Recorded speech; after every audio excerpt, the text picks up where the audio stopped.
And there we go. Have we got feed? Have we got visual?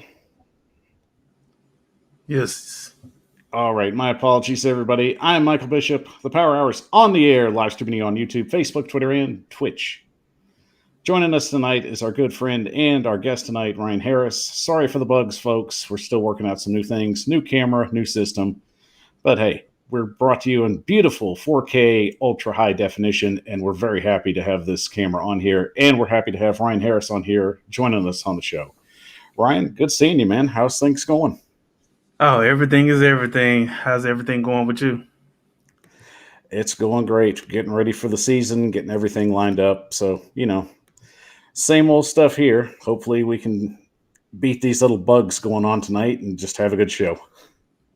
Oh, as always, you got a little technology, but we always, we're better than the technology, so we're gonna overcome this. We usually do. Jumping right into the top news, as it seems like technology wants to just jump ahead of us. Getting into the top news because the news wants to get going. Welcome to the Power Hour. I'm your host, Michael Bishop. Joining us, our host, Ryan Harris of the Jump Pass. Make sure you check out the Jump Pass on all his social media platforms. It's an amazing podcast that he puts out for people that are into Tennessee Titans, and usually he gets into some very deep NFL stuff as well. Ryan Harris putting out the great content. Make sure you check it out there. But as I was saying, let's go ahead and jump in our top news. And of course, starting out with the big story right now, especially if you're a Titans fan, the longtime Titan and, lesser Cleveland Brown and New England Patriot, Jason McCourty has finally announced his retirement. One of the McCourty twins finally calling it a career. So, Ryan, basically, McCourty definitely spent a good portion of his career with the Titans from 2009 to 2016. What were some things that you remember about him basically throughout his time with the Titans? One thing I remember about Jason is just basically he was basically one of the more consistent players that we had. He was with the Titans during the dark times when we were not a very good franchise. We wasn't very well run. We didn't have great coaches. We didn't have great personnel. We didn't have a whole lot of talent from a roster standpoint. But Jason was one of the more consistent players that we had. And, it kind of sucks that as soon as he left, that's when the Titans started to win because, we wanted to reward the guys that were, in every day, always bringing 100% effort, guys like, Jason McCourty, Delaney Walker, Jarrell Casey, so on and so on. And, one of the things I liked about Jason was he was just a true professional. Never got in trouble, never got into it with players, never got into it with coaches, always was a positive guy. I met him one time, actually, it was roughly about 10 years ago. He just was such a nice guy, very approachable, always answer any question that you ask, just a true professional. And, and I'm happy that he did get a ring with the Patriots. I wish he could have, stuck around with the Titans, but just a very, very class act. And, kudos to him for, hanging it up on his own terms.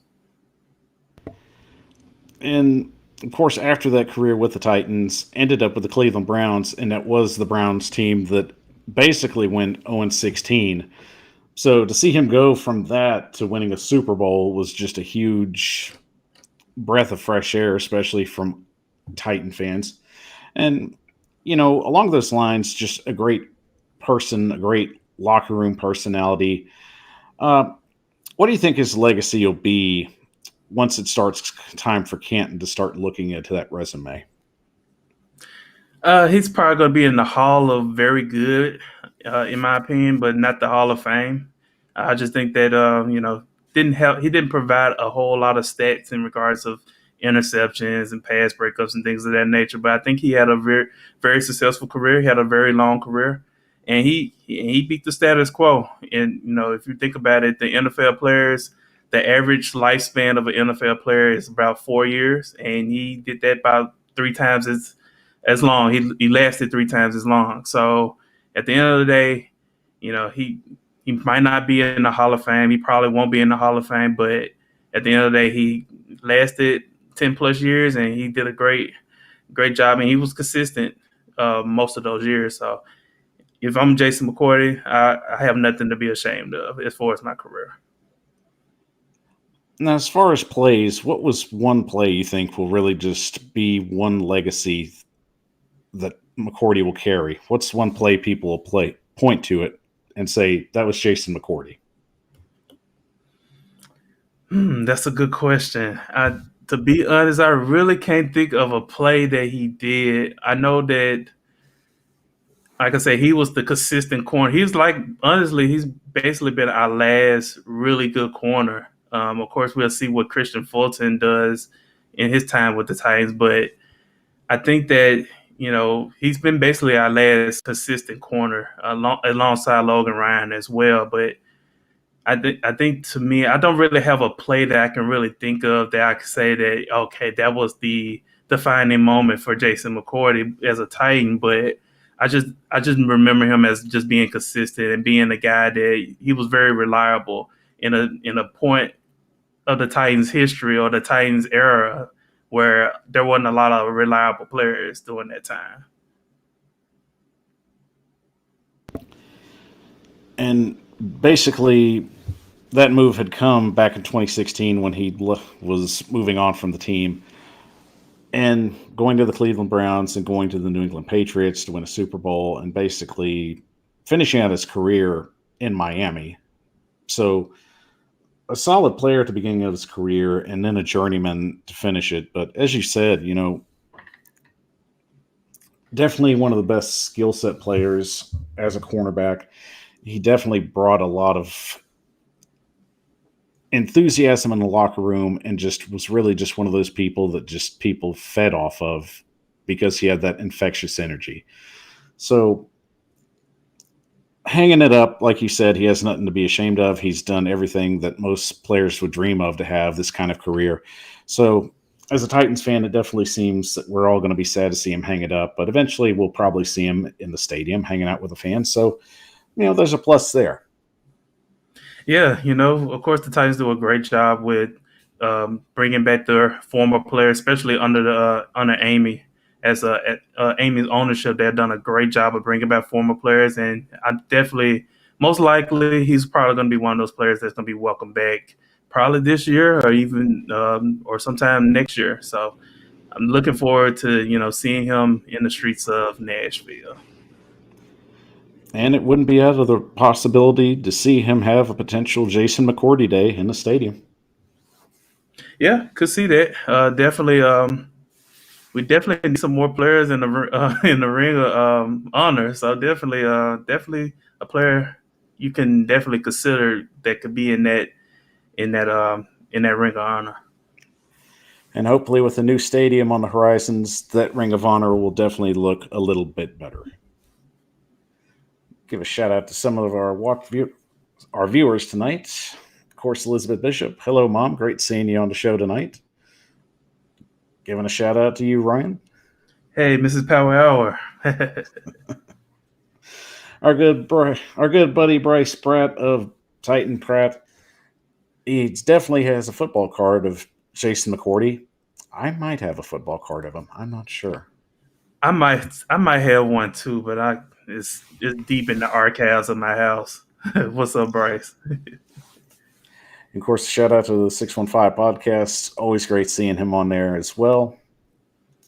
And 615 has a question that just popped up. Do you think we'll ever retire the number 30?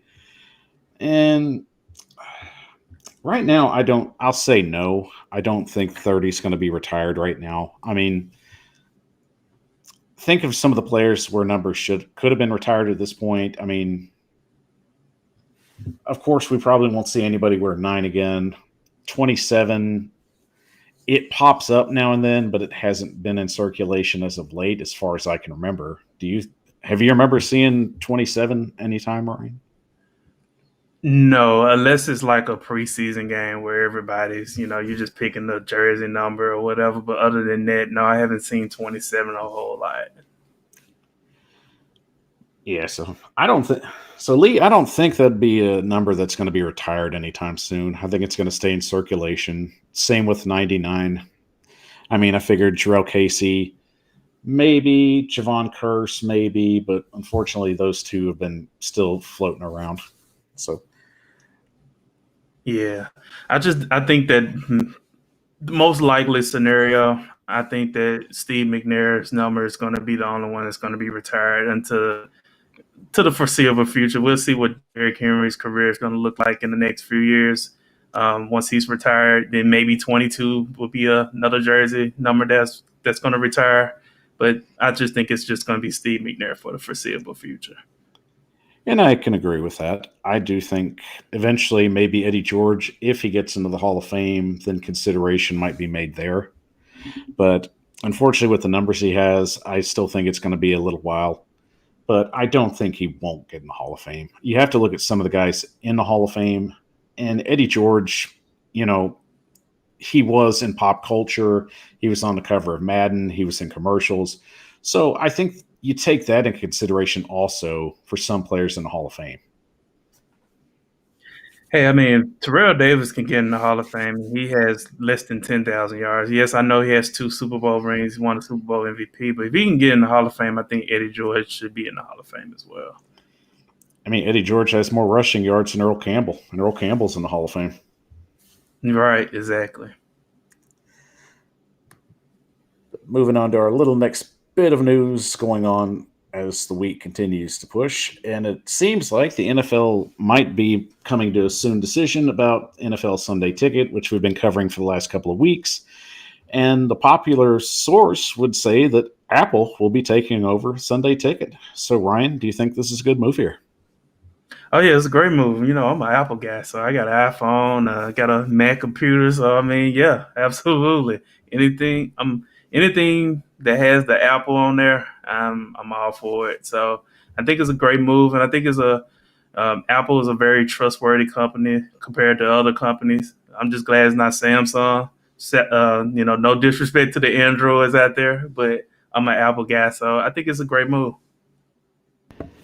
Now, of course, it's not an official move yet, but we have heard that there's multiple sources that saying that Apple has the highest bid right now, and the NFL seems to be enamored with having Apple take over that program. But you still have Disney and Amazon in the mix. So, do you think potentially one of those two could sweep, pull the rug out from Apple?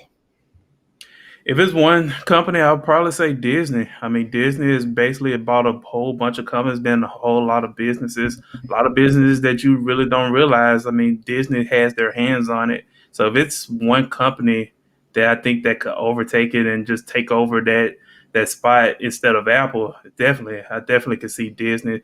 Amazon, I mean, they've been involved with the NFL. They've done the Thursday night football thing and everything, but I don't really see them kind of putting uh, their their hands on this kind of project. It's to me just based off of what I've heard. I think it's really going to be between Apple and Disney. If it's not going to be Apple, it's definitely going to be Disney.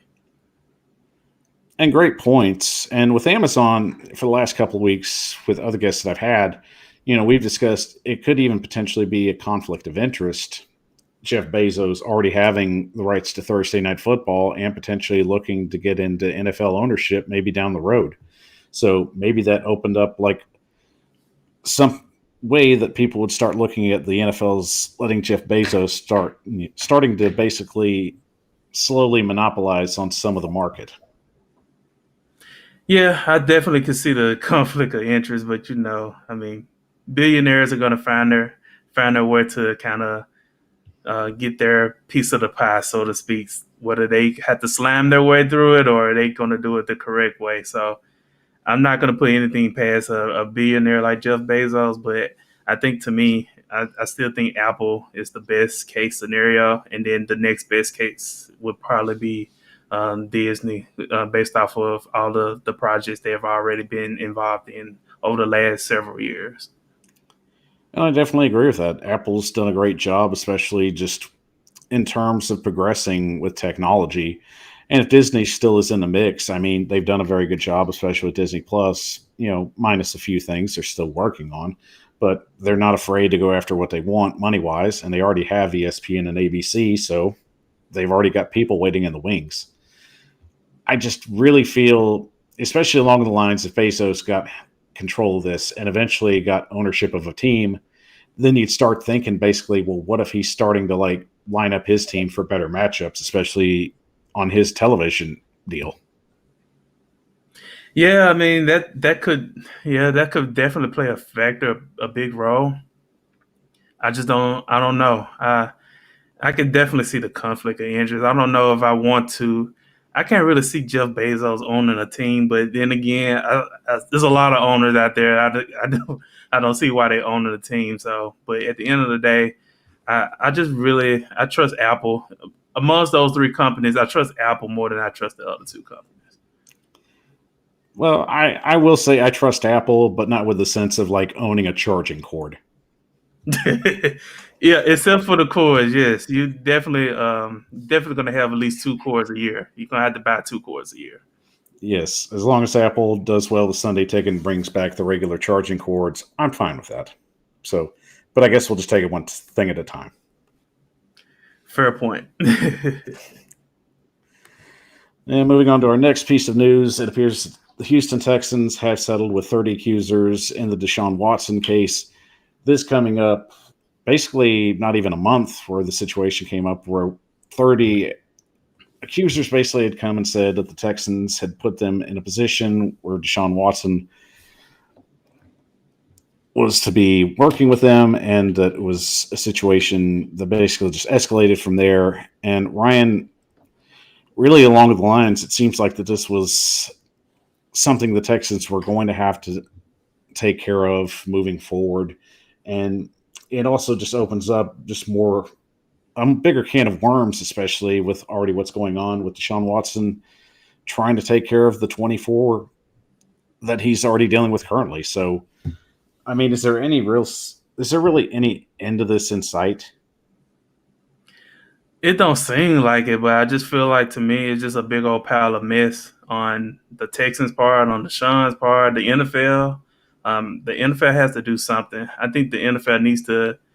They got to nip this in the bud sooner rather than later, especially for the Browns case, because the Browns put so much into getting Deshaun Watson, and they really kind of just in limbo right now. But of course, at the same time, Cleveland should know, and I'm pretty sure they do know what they were getting into when they traded for him. So at the end of the day, I think the Texans they're trying to move forward with what they have right now, and Deshaun Watson is trying to move forward. And now, to me, the ball is on the NFL's court. So the NFL has to make a decision on a are they going to suspend Deshaun Watson, which is most likely the scenario that's going to happen. Which leads me to B, how long are you going to suspend him for? Is it going to be a year? Is it going to be 2 years? Is it 6 games, 12 games? But the NFL needs to make a quick decision on that. They really kind of been slow balling that process a lot, and I mean, I understand why, but I think it's time for the NFL to kind of just step in and make a decision. And Bob McNair is all at the center of all of this, where it just seems like he's always come up in the last few years in just negative press. And you have to think at some point, just the NFL is tired of Bob McNair at this point. So could it potentially be a situation where maybe McNair might be removed at some point, especially for basically just maybe turning a blind eye to this if more comes out? Yeah, that's possible. The If you're bombing there, you gotta be worried a little bit, but at the same time, you still got a lifeline because there's another owner that's just as worse as him, and he's out there in Washington, and they trying to see if maybe he needs to remove his ownership with the Washington Commanders. So with Dan Snyder, his situation is just as worse as Bob McNair's situation. So right now, the NFL is kind of focused on Dan Snyder a little bit, so it kind of gives him a little bit more time to maybe make a decision. Maybe he can maybe he sells the team.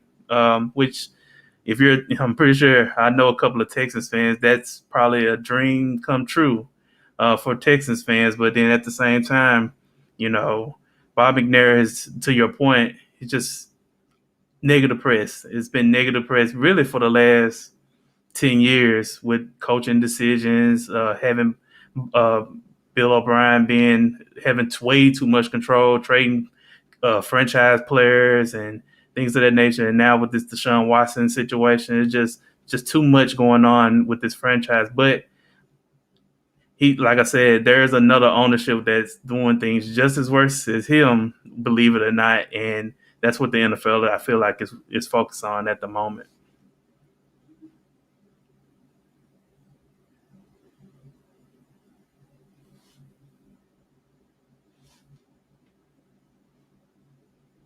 Think I lost you. We just keep getting bugs in here. Sorry, folks. Basically, what I was saying, in a situation of where Jerry Richardson was removed with the Carolina Panthers, I still feel that this might be a situation that's coming with Daniel Snyder and maybe even with Bob McNair, especially if the story continues to just escalate and put him in a bad light. It's been shown the NFL will move on some owners if it's just not in their best interest, especially if it's bad press. But it just seems like it's always with owners that they're not going to try and tempt. And that's the one problem I have with the NFL. I mean, look at what's gone on with Robert Kraft and even with Jerry Jones in the last decade. Yeah, I think with the NFL, they definitely pick and choose who they want to set that example in regards of removing owners and you know I think they always been very contradicting with their stance with particular topics. You get to your point, Jerry Jones, Robert Kraft. I think the difference is those two guys are popular. They won Super Bowls. They play. They're the owners of two of the most popular teams in football or in all the sports. So they get a little bit more leeway as compared to McNair and Dan Snyder, who have been in who are in organizations that are been very bad, very bad for a long, long time. Especially in Washington case, they've been bad for a long time. The Texans have been poorly run for like the last decade plus. So, comparing those situations to Robert Kraft and Jerry Jones, yes, collectively they all should be punished. But Robert Kraft and Jerry Jones, they're going to get a little bit more leeway because of who they're owning, per se, compared to what Bob McNair and Dan Snyder, who they're the teams that they're owning. And it's going to be a situation that's going to continue to play out as the months go by. I'm sure, in the legal standpoint, it's probably going to open a floodgate that's already starting to leak at this point. Hitting our next news story, it appears that the Chiefs and Orlando Brown Jr. have not been able to come to a deal. So eventually, the price tag has been initiated. Brown will play this season under the franchise tag unless he decides to hold out. So, Ryan, what would be the best move for Orlando Brown Jr. going forward? I will go ahead and play on the tag. I will go ahead and prove that you are deserving of that contract. I think he's a great offensive lineman. So I think that, if I think, play on the prove it deal. If they want to franchise tag you a second time, hey, the franchise tags, they very expensive. Now, I'm personally not a fan of the franchise tag because I feel like to me, that's kind of like the NFL's version of dating. But I feel like that if you're going to like somebody, if you're going to commit, you go ahead and give them the contract, or don't give them a contract at all and let them, find a trade partner or, be in free agency or whatever the case may be. But in this case, though, I think that Brown needs to just play it out, have a great year, like he's expected to have a great year, and let the chips fall where they may. And not a bad franchise tag for a player of his caliber. I mean, he'll be making about $16.7 million this year. But Yeah, I do have to think, especially with a player of his caliber and the demand for right tackles in this league, you got to think that the Chiefs are going to have to try and move down the road and especially lock him up. yeah, you have to like. I mean, you got to tackle. I mean, it's really really hard to find a great tackle in the NFL. So if you got one, you got to lock him up. I mean, yeah, he's asking maybe a little bit more than what you want that you're willing to offer, but he's worth it. He's been a great tackle in the league, and And again, I mean, getting the tackle is very hard. Just like getting a quarterback is hard, getting a great pass rusher is hard, getting a shutdown corner is hard. But if you got those caliber players on your team, you got to do what you got to do to keep those players. Now, for a player like Brown, how much would you pay him per year? I don't know. I'm a little bit cheap, Mike, but I would probably say, I mean, for a guy like him, I probably would pay him 20 mil a year. You know, a 5-year deal, give him 100 million. I think he's really a great player. I think he's deserved that contract. I think he's the kind of cornerstone tackle that when you build a team, that's the kind of guy that you want to protect Patrick Mahomes, and that's the big thing too. You need guys to protect Patrick Mahomes. You're already paying him all this money, so you might as well put out some more money and pay the guys that are going to be able to protect him for years to come. And a guy like Brown can do that. Ryan Harris says he's cheap, but he's not afraid to pay for a right tackle. So you heard it here first. Got to pay. I will spend the money on things that are worth spending the money. And a guy like Brown, I mean, to me, he seems like he's worth spending the money. But theoretically, yes, I'm a pretty conservative person. I don't blame you for paying the guy, though. You got to lock down those positions, so understandable. And finishing out the top news, and of course, as we were talking earlier with the Texans situation, unfortunately, that's also tied with Deshaun Watson and the Cleveland Browns. If the suspension comes, and it is for a year, Brown has already said that he and his lawyers and the NFLPA will get together and sue the league to potentially lower that potential suspension. So, Ryan, what's your take on this? Is this the best move for Deshaun Watson, especially with the amount of cases and the amount of bad press that it's generated over the last few months? I guess, I mean, what more could he lose? I guess approach to it, but I think to me, you're just prolonging the situation. And to me, if you're going to go legally and try to sue the league, and the league is really slow with these kind of things, the justice system is pretty slow, that's just more time away from you from playing in the National Football League. You already lost a whole year, by not playing, refusing to play for the Texans and things of that nature. Then you might possibly lose this year, and then it could, be another year next year to where you might not be playing as well. So that's 3 years of your prime that's gone. And, that's a long time not throwing a football. And I don't know if he should do it. I understand why. I understand the reason for it. But I just feel like, to me, at this point, I feel like he doesn't have that much leverage. I just think he should just accept the NFL's punishment, move forward, and kind of rebuild his career again. Because at this point, a lot of people are wondering, like, is he even going to be the same player that he was when he left, when he last played? When that was 2 years ago. So, I think Deshaun Watson should just accept the punishment that the NFL is going to provide, and then move forward from there. And with that potential punishment coming within maybe days, weeks, who knows at this point, we already know that former Judge Susie Robinson is overlooking the case and will eventually come to a verdict at this point. At this point, in your mind, what do you think would be the appropriate punishment, if any, for Watson?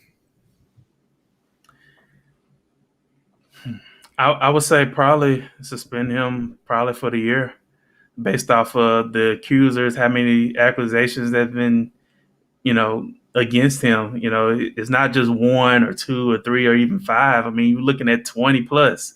I don't think that 20 plus accusers are lying on Deshaun Watson. I mean, at first I was like, okay, it's like a couple of people that could have, I mean, it's a possibility they could lie on Watson, or, the Texans might have set him up, things of that nature. But then when it got to like 20, I'm like, it's hard for me to believe that 20 plus people are lying on Deshaun Watson.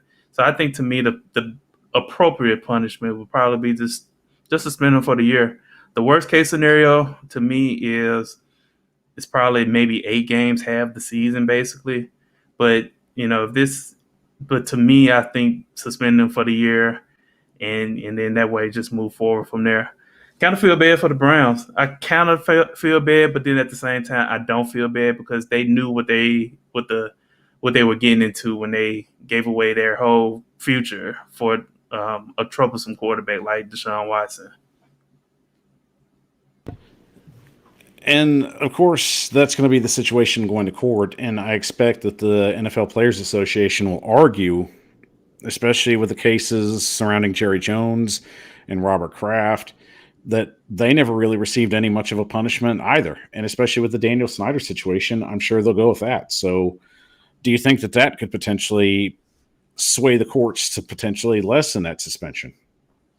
Yeah, I think so. I think you made some great points there. I think you can use those as examples and kind of compare apples and oranges in regards of, oh, you're giving the ownership leeway, but you're not giving the players any leeway. So I think they can definitely use that to their advantage, and it could work. I always say, to me, when it comes to the court system, it's not about proving someone is guilty or innocent. It's the way, it's how you do it and how you present yourself. So it could be a person that's really guilty, but if you have a person that knows how to talk to the to the people out there in the court system, you can persuade anybody to believe you, as long as you know what to say, how to format it, and you have the evidence to prove that what you're saying is truthful. So at the end of the day, I always say, man, have a good lawyer. And I think it's very important to have a good lawyer that knows what he's doing, or he or she is doing.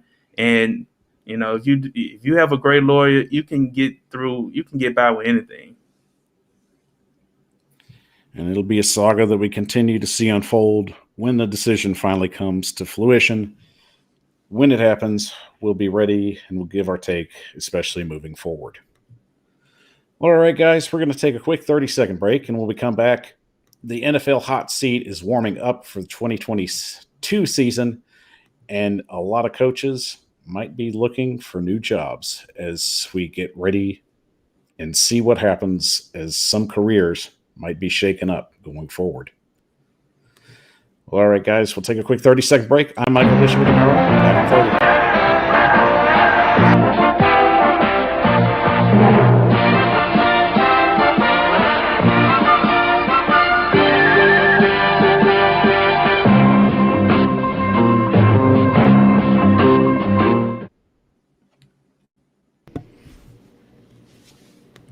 The Power Hour is on the air, live streaming to you on YouTube, Facebook, Twitter, and Twitch. I'm your host, Michael Bishop, and thank you for joining us on this Monday evening. It's great to have everybody in. We are getting ready for the cusp of training camp to beginning just about after next week. The Tennessee Titans training camp will start officially on Tuesday, the 27th. Rookies will join on the 25th. But of course, we have to thank our special guest and good friend Ryan Harris for joining us on the Power Hour tonight. Ryan, we're glad to have you on as usual, and please let our fans know where to find you and all your great content. Oh, as always, Mike, man, it's a pleasure to be in the Power Hour. Of course, it's always great to talk to you and talk about all things the National Football League. But you can find me on Twitter at Ryan Harris 662. You can also follow me at the Jump Pass TN. That's my podcast.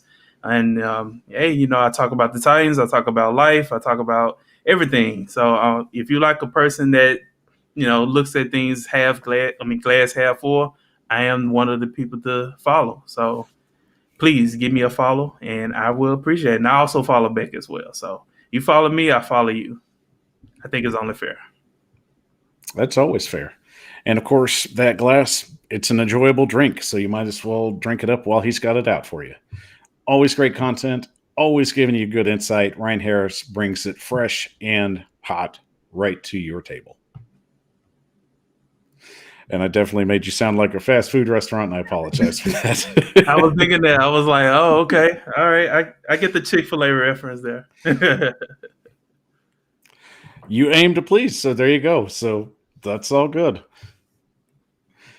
And don't forget, guys, as you're watching our show, don't forget to follow, subscribe, and like, and share That's how we grow the show. That's how we know you're watching. So don't forget to follow us on our platforms at Facebook, Twitter, Twitch, TikTok, at the Power Hour 615. We're bringing you all the fresh details and all the fresh content and keeping you entertained. That's what I do. That's what I'm here for. I keep you entertained. I keep doing this. It's because I enjoy it. So don't forget, if you love the show, help it grow. Always keep following us, sharing, and liking all our content at the Power Hour 615. Well, Ryan, we got another segment to get into, so let's jump right into it.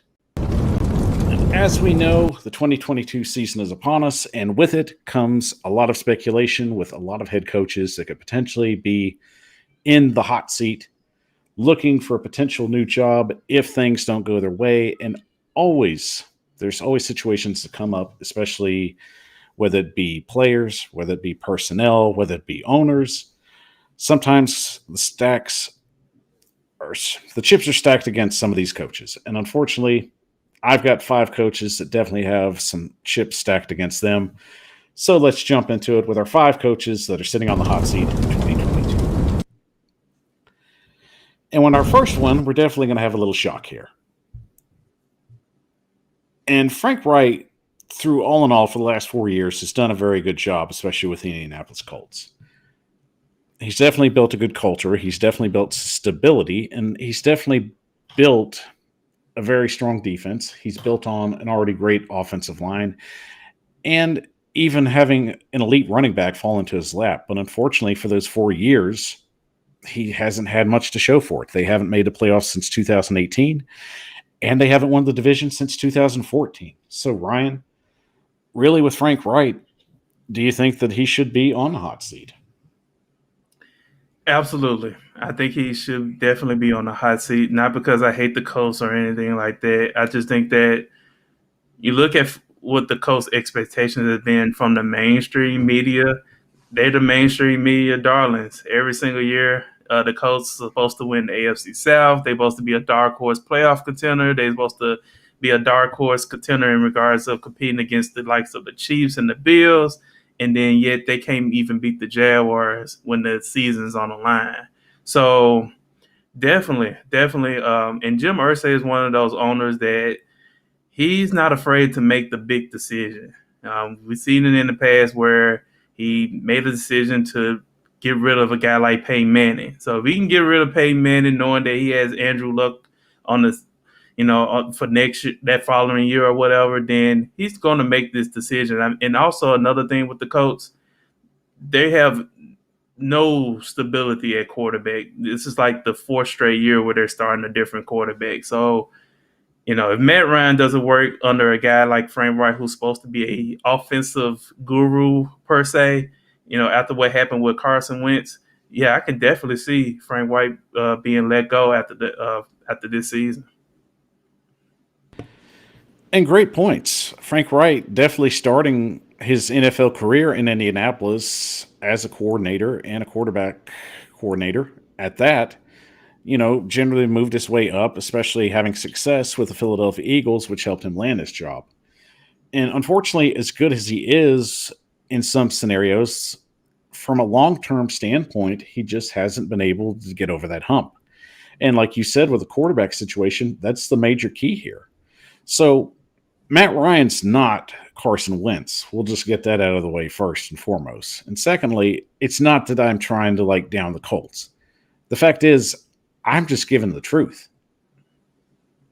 And the truth is, for 4 years, Frank Wright hasn't met the expectations that Indy's trying to meet. It's the truth.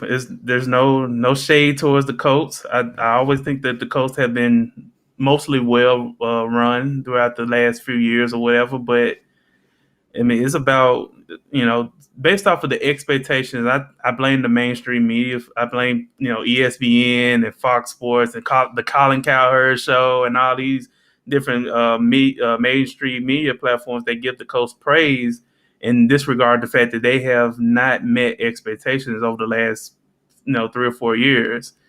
But yeah, if the Colts don't make the playoffs, they don't necessarily have to win the division, but if they don't make the playoffs, I can definitely see Wright being evaluated after the season. And it could be, evaluating to a point where they, they part ways.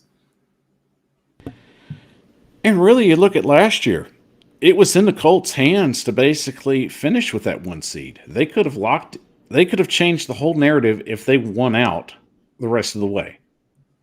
And you have to look at Frank Wright in that situation. Frank Wright's the one that rolled the dice on Carson Wentz. He put his neck out on the line, and it did not work out. The locker room basically just looked flustered the last 3 weeks before the season ended. Yeah, you nailed it. I mean, they had the opportunity to get the number 1 seed. The Titans were struggling with injuries. They couldn't, trying to get players back and everything. So, and then on top of that, you had the Raiders and the Jaguars, two very winnable games. You had the Raiders at home. You had the Jaguars at Jacksonville, and you didn't beat the Raiders, which, I mean, that was a surprise, but not really a surprise. But then the Jaguars, who their fans came in dressed in clown emojis because of how awful their ownership is and how awful their GM is, based off of what happened the entire season, and you couldn't get the job done. Yeah, you can blame Wentz, but Jonathan Taylor didn't play that well.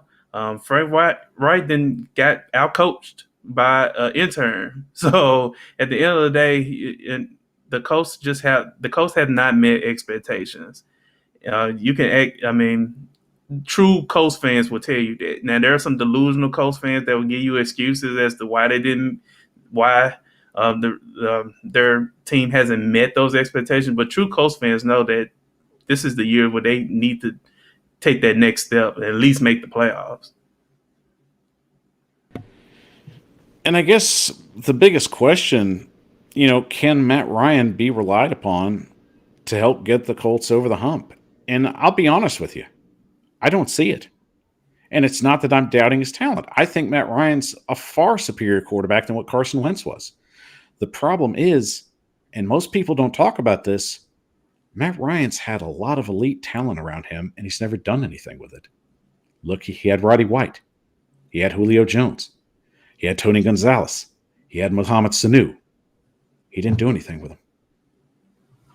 Yeah, also a good running game. Devontae Freeman was pretty good. Tevin Coleman was pretty good. So, yeah, I mean, Austin Hooper, the Titans have now, he was pretty good. So under Matt Ryan. So I just think that, yeah, I agree. Matt Ryan is definitely a significant upgrade over Carson Wentz, but I just don't think that it's kind of more like the Phillip Rivers situation where Phillip Rivers, he was a good quarterback, but he wasn't going to move the needle in regards to wins and losses. And that's kind of, if you're a Colts fan, you gotta worry about that. How much improvement from a win-loss standpoint can Matt Ryan take this team from?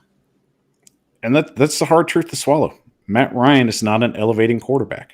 He's not a Tom Brady or a Drew Brees or a Peyton Manning where you can put average to good receivers with him and they'll make them shine. He's not that guy. No, I don't think he's that guy either. But yeah, like I said, he's been a very good quarterback for his entire career. He's got an NFL MVP to his credit. But I just think, to me, he's very that 2016 Matt Ryan is long gone, and I don't think that 2016 Matt Ryan's not coming back. And for Colts fans, you just got to hope that he looks a little bit like the 2016 Matt Ryan, and hopefully, and if he doesn't, it's going to be a long season for the Colts. And that's the big key there. Matt Ryan's got to be successful, and Frank Wright cannot let the team fall apart again like he did last year, or he will not survive going into 2022. Hitting on number 4, and I know this is surprising to some people, but let's be honest. Pete Carroll has been in the league for 12 years coaching the Seahawks. And with that came great success. And of course, right now they're going through a rebuild. But I do feel along the lines that there are some expectations that need to be met. Does Pete Carroll want to be a part of a rebuild? So, Ryan, do you think, especially with everything that the Seahawks have in place, where it looks like they're not going to be the team that they've been the last few years, where this is basically the start from scratch era, Is Pete Carroll going to last through that era? I don't think so. I think Pete Carroll, to really be honest, I thought Pete Carroll was going to retire after this past season. Consider the fact that, they knew that they probably wasn't going to keep Russell Wilson. They were going to trade him. And I thought Pete Carroll would just follow suit and just retire as well. But Pete Carroll's not going to want to do a rebuild at his age and how long he's been in the league and everything. He's so used to winning. He's so used to being in the playoffs. He's so used to competing for Super Bowls and things of that nature. This Seattle team is projected to be pretty bad this season, and I don't think he's going to last past this upcoming season. I think it's just going to be one of those cases of this might be the farewell tour for Pete Carroll, and unfortunately, unfortunately for him, he probably not going to go out on top or anything like that. But I can't see him coaching a rebuilding team for more than 1 year. Now, the funny thing is, he is also the vice president of football operations. So he could step aside from coaching and handle that office. So potentially, the hot seat for Pete Carroll is an interesting scenario. If he wanted to, he could move away from head coaching and still run things from an office standpoint and potentially go after a younger hotshot coordinator. So do you think that might be in the best interest, especially if ownership gives him that option?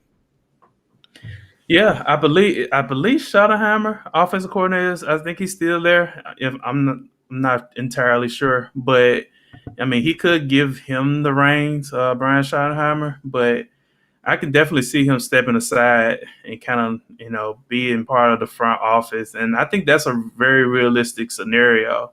The question is, will he do it during the middle of the season, or will he just wait until after the season is over and just do and make that kind of move?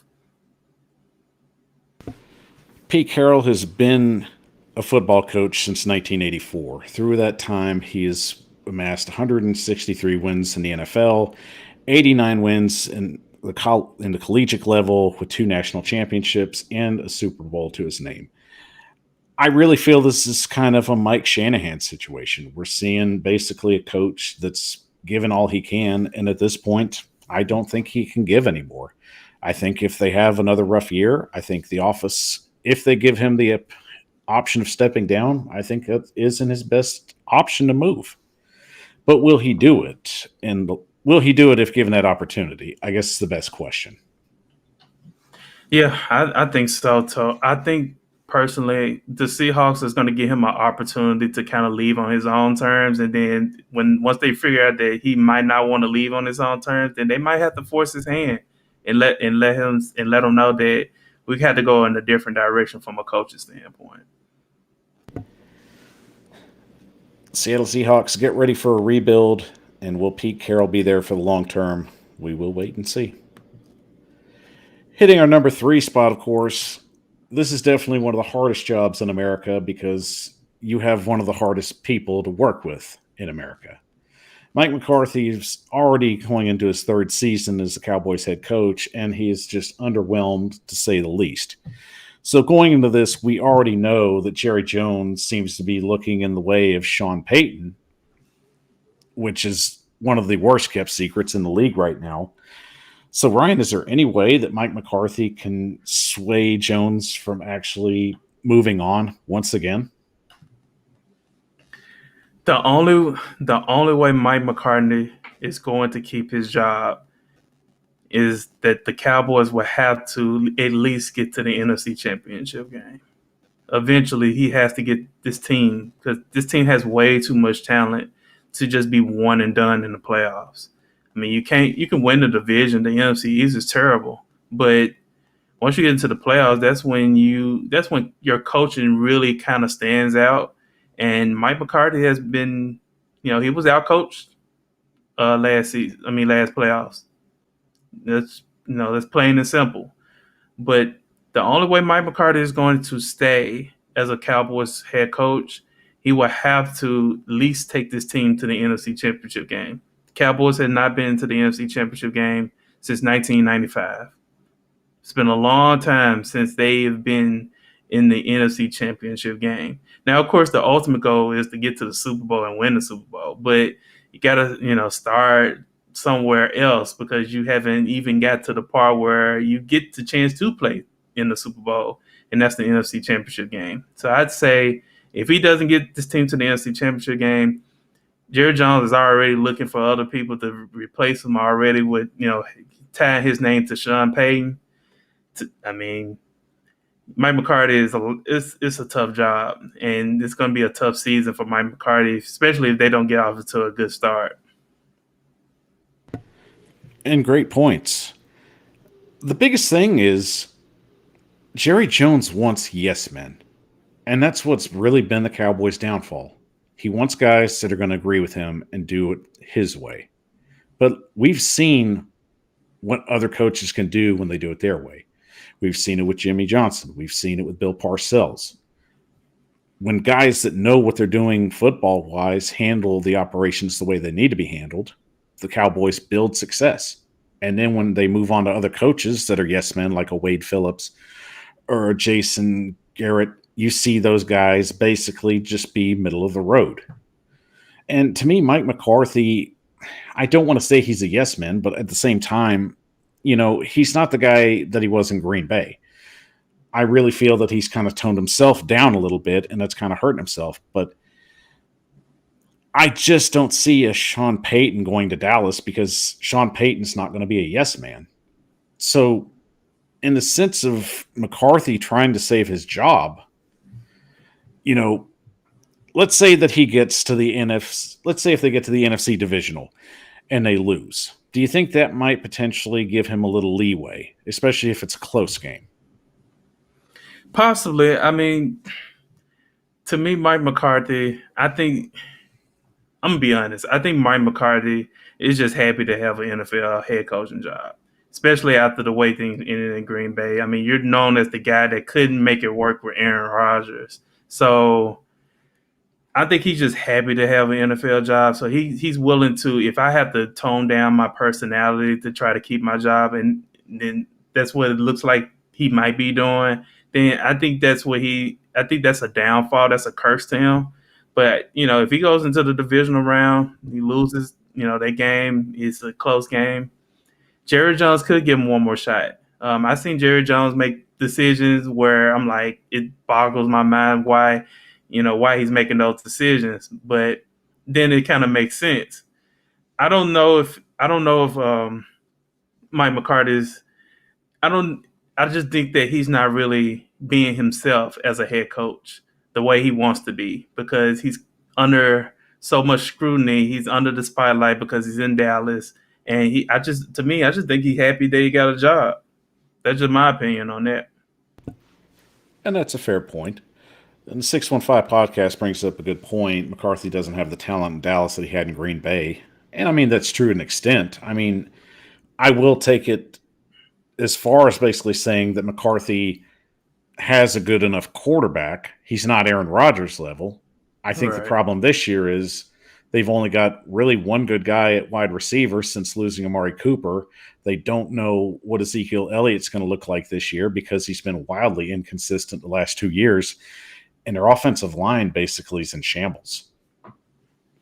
Yeah, I mean, they do still have a pretty good defense, even though they lost Randy Gregory.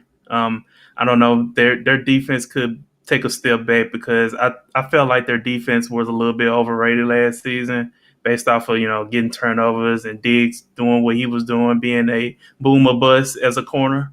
But I agree with Lee. I agree that the talent that he had in Green Bay was way better than Dallas. But at the same time, Green Bay don't have an owner. Dallas has an owner, and that owner is got his hands on everything. Even at the current age or the current state of his life, he still has his hands on everything, and he wants things done his way. And that's been the downfall for Dallas fans for a quarter of a century, basically. And Mike McCarthy is definitely going to have his hands full this season. Can he make it through and stay off the hot seat going forward? And coming at number 2, and it's no surprise. I mean, really, since Matt Rule came into the NFL, there's always the scrutiny of college coaches making the jump to the NFL. And I'm not a fan. You're not always going to find that kind of talent. You're not going to find the next Jimmy Johnson. You're not going to find the next Jim Harbaugh. It just doesn't happen. Most of the time, you do find these guys, they have vast NFL experience. And that's why they work out at this level, because they understand the business. Matt Rule does not understand the business. And that's why he's sitting at 10-23 going into year 3 with a quarterback room that's full of potentially 4 quarterbacks that are basically going to beat each other's brains out to get on the field. So, Ryan, what is the best scenario for Matt Rule going into 2022?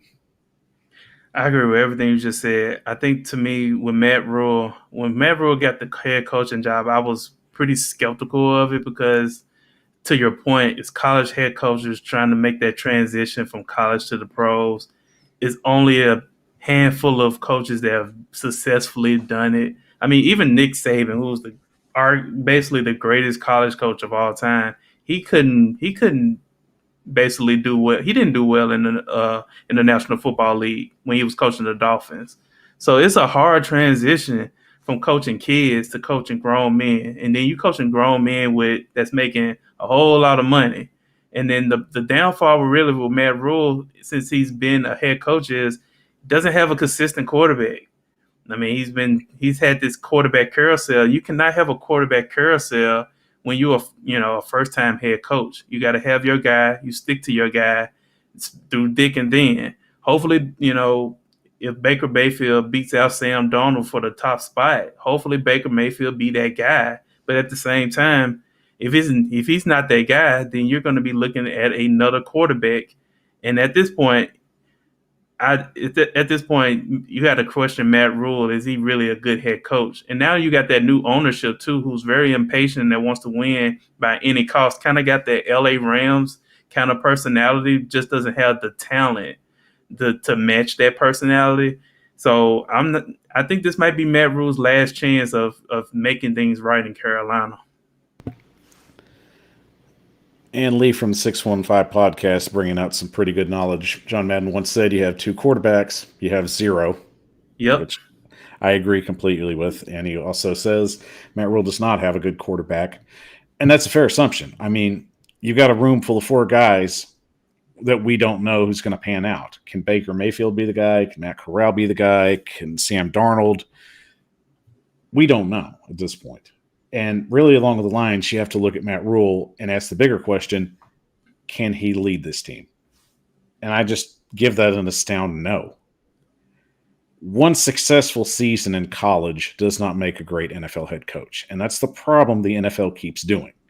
When these head coaches out somewhere, like he was in Baylor, has an 11-3 season, loses in the Sugar Bowl, everybody loses their heads and thinks this guy's going to be something special. And they're not. You keep reaching for a dead tree that's giving out rotten fruit. Yeah, I agree with that. Now, I will defend Matt Rule in this regard. He hasn't had a full roster kind of to work with, especially on offense because of the injuries. I mean, McCaffrey can't stay healthy for nothing in the world. And that's your best weapon. So I give him a little leeway for that. But still, I mean, you're an offensive-minded coach or quote-unquote offensive genius. You're supposed to kind of figure those things out regardless of who's all on the field. So I'll give him a little leeway on that, but I can't give him too much leeway because he came in with expectations, especially being a hotshot college coach based off of the 1 year that you just described. And I mean, it's going to be tough. It's going to be tough. He has to figure out that quarterback situation. Stick with one quarterback and ride it out. And you're the better man than I am, Ryan. I mean, I'll give you that. But my problem is he had Joe Brady on his staff. Joe Brady worked with Joe Burrow. At one point, Joe Brady worked also with Sean Payton before he went to LSU. Matt Rule basically ruined Joe Brady because Matt Rule has an ego problem. The guy's an offensive-minded coach, but he's not going to listen to his offensive coordinator, and there's the problem. Yeah, he definitely gives me Ken Winsor-Hunt vibes. I think he definitely reminds me of Ken Winsor-Hunt in regards of I'm the smartest guy in the room kind of personality, but he really is not the smartest guy in the room. and he's going to, if anybody has any pushback, he's going to make a decision. I didn't agree with him firing Joe Brady because Joe Brady was not the reason why the Panthers were struggling. Yes. I mean, he was part of it, but he wasn't the reason. And I just felt like Joe Brady was a scapegoat, and it was unfortunate because Joe Brady was a hot commodity to be a head coach somewhere in the league, and he could still be, but that kind of pushed those those narratives, a couple of years down the line now. And Lee from the 615 podcast says coaches that come from college really pan out. Pete Carroll is a fluke. Well, actually, he changed that and said an exception. And really, the funny thing is, Lee, Pete Carroll was in college until he went to the NFL, I think in 1984. And his first head coaching job was in the NFL with the Jets. So really, I classify him more as an NFL coach before a college coach. He just moved down the ranks and was just one of those guys that kind of had the Nick Saban vibe. He worked better there.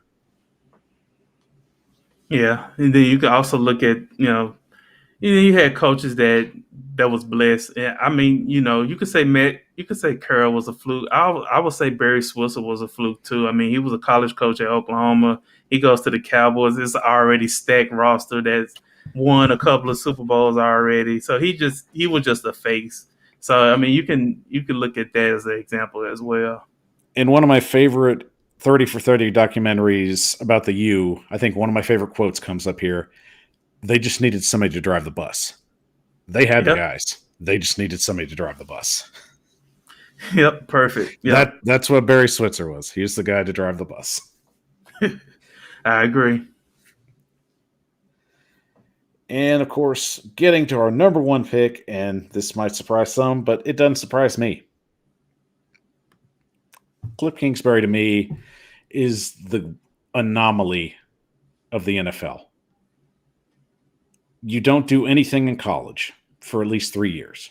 You probably were going to get the USC job as a coordinator, but somehow the Arizona Cardinals decided that you were very much worth tapping for a head coaching job.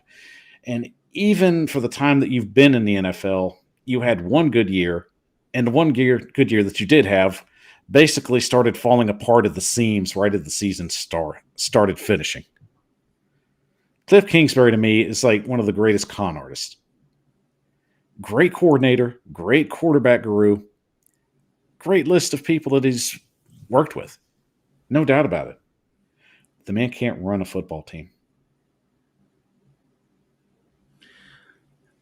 I'm not surprised. I'm not surprised that this is number one. If I had to make a ranking, he was definitely be number one as well, as far as the coaches that's on the hottest of hot seats. To me, Cliff Kingsbury was basically, this is what happens when everybody tries to get a Sean McVay as a head coach. And Cliff Kingsbury and Sean McVay are very good friends. They work together. They've collaborated together before. And that's honestly really the reason why he got the job. He's like, oh, he knows Sean McVay. He's been around Sean McVay. Let's get him. I'm pretty sure he can run an offense just like Sean McVay. But it takes more than just running an offense to be a head coach. You have to be a head coach of all facets of a football team. And that's the issue with Cliff Kingsbury. He can't run a football team. He doesn't know how to run the foot. He doesn't know when to run the football in situations where you have to run the football. He's put Kyler Murray in situations where he can't finish seasons because of his style of play from an offensive scheme standpoint. I always used to say about Arizona, they're too Kyler Murray dependent from a running quarterback standpoint, where he has the arm talent to hold his own without, using his legs too much. I think Cliff Kingsbury, and then the problem with coaches too, and you could tell good coaches from average coaches, it's not how you start, it's how you finish. If you look at Arizona the last 2 seasons, they started out really well, and then they fall off a cliff the last month and a half of the season. Unfortunate for Arizona, they couldn't make the playoffs 2 years ago with that same scenario, but they did last season because it just happened. They moonwalked to the playoffs simply because They started off so great. They were the last undefeated team in football. And just because of that, they were able to squeak out enough wins at the second half of the season just to make the playoffs. And you saw how they looked in the playoffs. They probably was the worst looking team in the playoffs of all the teams that participated other than Pittsburgh. So to me, I don't think Cliff Kingsbury is a great coach. I think he can grow into being a great coordinator, but I think that's his ceiling as in regards of his NFL ceiling as a coach. I think he could be a great offensive coordinator, but not a great coach. And that's the best thing for him. Not everybody pans out at the head coaching level. Some guys figure it out midway through their career and end up being successful coordinators because they understand that. Wade Phillips was never a great head coach. He was a great defensive coordinator. Dick LeBeau was never a great head coach. He was a great defensive coordinator. I mean, you just got to know your limitations as a coach. If you're not great as a head coach, it's in Romeo Crennel. You can put Romeo Crennel on that list too. He was a head coach at one point, and he didn't pan out too well. But he's a great defensive minded coach. He's one of the better defensive minds that you can have, but he can't coach. But coaching defense is just one part of the of the equation when you are a head coach. You have to coach everybody. You got to coach offense. You got to coach defense. You got to coach special teams. You got to have situational coaching as well. You got to know how to do things in the red zone. You got to know how to do things when the game is tied or when you're down 3 or when you're up 3. Those what separates the good coaches, the great coaches, and the average coaches. And Cliff Kingsbury, just based off of his record and how the way he coaches, he coached like his record, slightly below average. And I mean, can we stop using the Sean McVay tree? I mean, it's just getting to the point where the guy that picks up his damn laundry is probably going to be up for an NFL job because he knows Sean McVay. I 1,000% agree with you on that. And that was the point I made because that's the only reason I feel like Cliff Kingsbury was even in consideration. I mean, he had a losing record at Texas Tech, and you had Patrick Mahomes as quarterback. Yeah. I don't understand how somebody in the college rankings with a 37-43 record can be considered for an NFL head coaching job. Is beyond me. But Cliff Kingsbury, if he was on the market and I needed an offensive coordinator, I'd hire him. No question. Wouldn't even second guess it. But I'm just tired of, once again, this comes down to, I'm tired of just overhyped head coaches in college that do nothing, end up with these jobs when there's other great coordinators out there sitting in the wings waiting for their chance. Yeah, I definitely agree with that. And that's been the big issue with the hiring process of the NFL.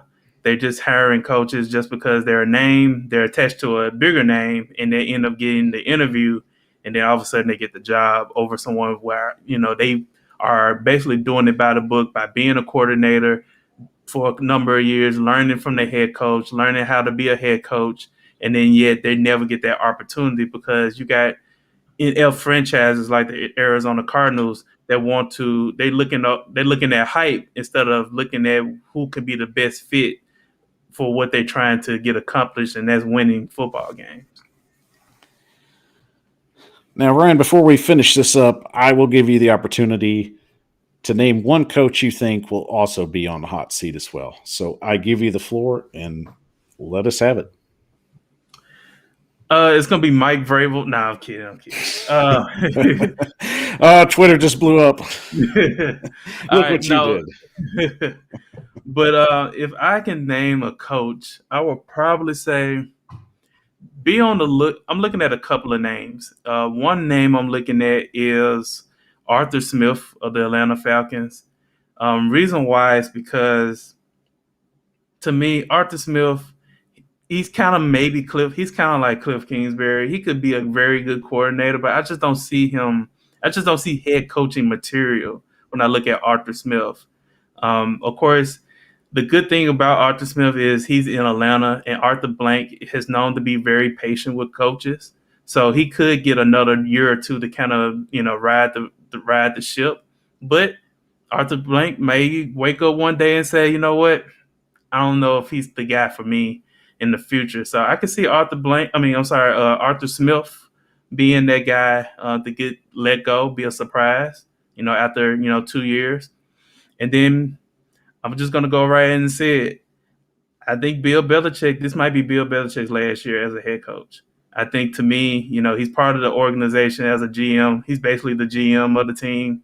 He could step down and he can just basically work, be in the front office, not necessarily get fired from head coaching, but just step down, and because he's got the Super Bowl rings, he's done everything that a head coach that you want a head coach to do, and he might think that being a full time GM is a new challenge for him. So I can see him stepping down from head coaching. And I'll follow that up with this question. He already has some pretty good pieces in place if he decided to step down. Who would be the better option? Would Matt Patricia be the better guy going for a second stint, or would you give Gerard Mayo a shot at being a head coach? I would probably give Gerard Mayo a shot because to me, Matt Patricia, he had such a terrible stint at Detroit. It wasn't necessarily a wins and loss kind of a thing. Of course, that win loss record wasn't great, but he kind of alienated the players, and that kind of sticks around. You have to kind of take some time off from that kind of situation. The one thing you don't want to do besides losing, you don't want to lose and then piss off your players too. You want to get to a standpoint where if you are pissing off your players, at least win most of the games that you're coaching. So I think to me, Matt Patricia will not be the person I would get. I would get Gerard Mayo a chance and see what happens. I've been hearing a lot of good things about him.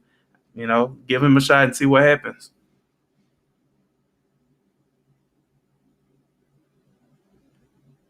Lost you again.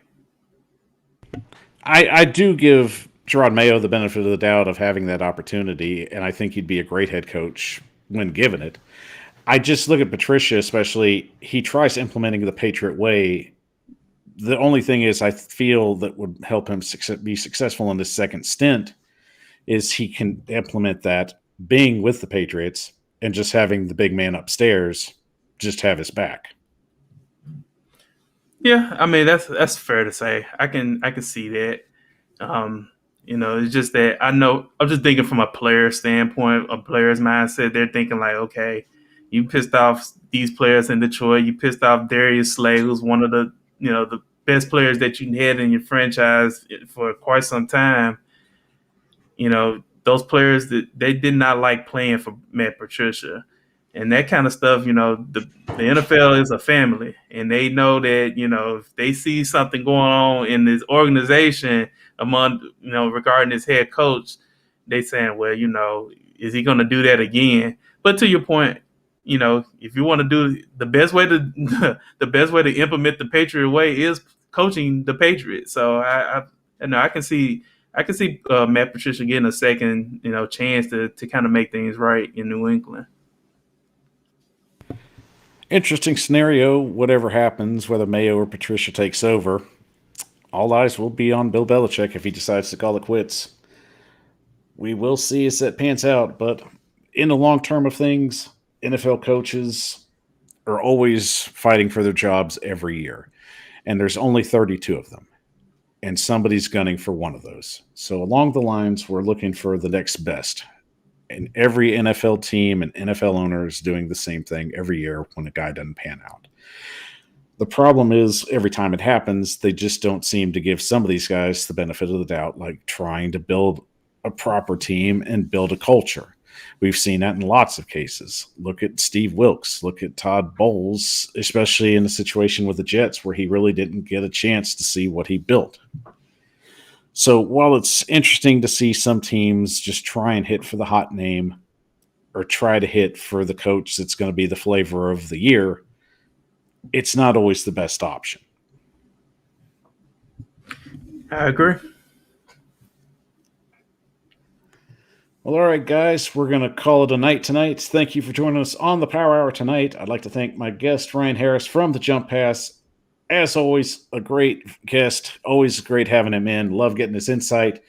Ryan, thank you for joining us tonight. We always love having you in, and we'll definitely get you back in once the regular season gets kicked off.